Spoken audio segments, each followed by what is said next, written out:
I've always been an illustrator. Whenever I heard a story as a kid, my first instinct would be to, how would I visualise this story? And I'd make my own sort of paper and staple and crayon versions of the stories that I liked being read as a kid.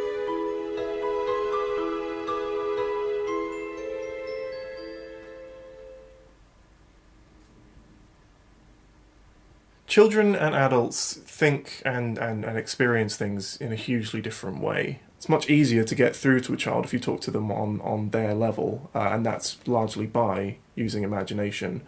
Just telling a kid that they shouldn't do something isn't going to be as effective as having them conjure up a story as to why they shouldn't.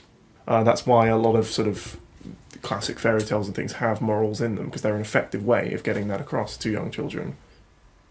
This is my first foray into official children's book illustration. I'd sort of done it on a more sort of casual or low-key freelance way before, but this is my first time doing it on a bigger scale. Once upon a time, there was a princess.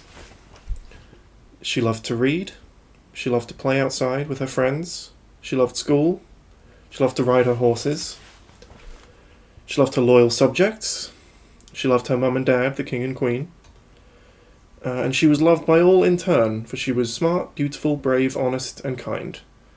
She had everything a little girl could ever want, and she was happy. That is, until the fog came.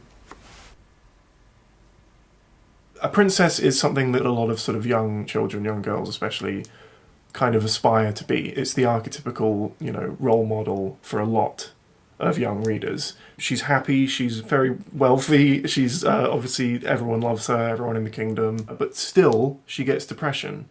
And the idea was that if it can happen to her, it can happen to anyone. It's not fair. Is kind of the moral I wanted to get across there. And because it can be a strange affliction, I think especially when you're a child, it's going to be hard to kind of to manage the emotions and the thoughts that you have when you're hit with the fog. As time went on, it got worse and worse. The clouds kept gathering and growing, until eventually her whole head was surrounded by a deep, dark fog that she could hardly see out of anymore. But still, nobody noticed. She started to feel completely alone, even when she wasn't. I was depressed myself as a child. I tried talking about it a few times when I was a kid, but it wasn't widely understood, and it was very hard to get anyone to take it seriously. I kind of used art and writing and stuff as a coping mechanism. I'd enjoy going to these fantastic new places and coming up with these wonderful stories and reading others as well, because it was a way to kind of get away from that. I never really learned to process these complicated emotions and thoughts, because I really didn't know what they were until much later, when I was an adult, when you're allowed to have depression.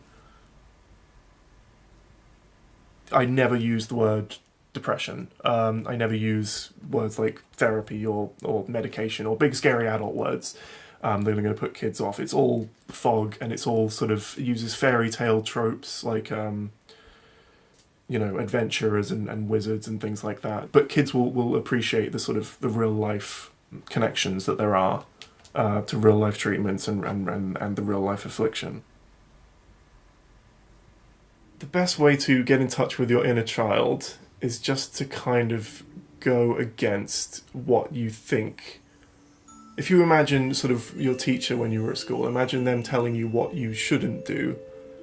Just kind of go against the instinct that you'll have as an adult to kind of push down these things. If something's fun and it's not hurting anyone, I think just do it.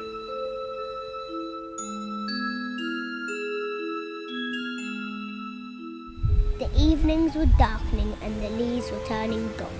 It was the time when the hedgehogs should be settling for their winter sleep, but Isaac was not feeling sleepy. The world that children see, that adults don't see, is just that opportunity of enjoyment and pleasure and exploration and play. One thing that is clear with children is that they love silly noises and silly movements, and so I try and get as much of those in as possible. Like sounds of words can really excite them, snores and sneezes. That's better. Oh dear, thought Isaac. I only wanted some fun with nobody playing with me. Recently I had to spend about 3 weeks trying to work out how to spell a snore, and that's just such an exciting way to spend your time. You're cycling along to work thinking, God, maybe it's got some X's in it. I hadn't thought of that before, and a couple of K's, and it was great. And you go, and how would you recreate that on the page? It's brilliant. No time for play, we are off, off, off. You will see children who've read your books or someone else's book, you'll see them playing the game of your book over and over again, and that's really inspiring to see how much it becomes a core of them. A classic example is I'm going on a bear hunt, that amazing Michael Rosen book, and Michael Rosen lives around here, and I often wonder when I watch my own children and other people's children walking to nursery chanting the book and playing the book, they're playing the role of the book.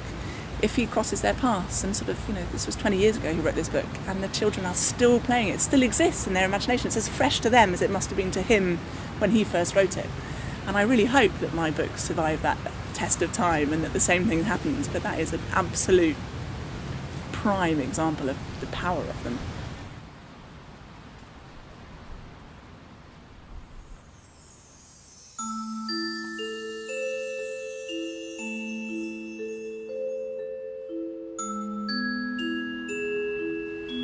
Trees are something I love drawing, and they can be anthropomorphised to the hilt.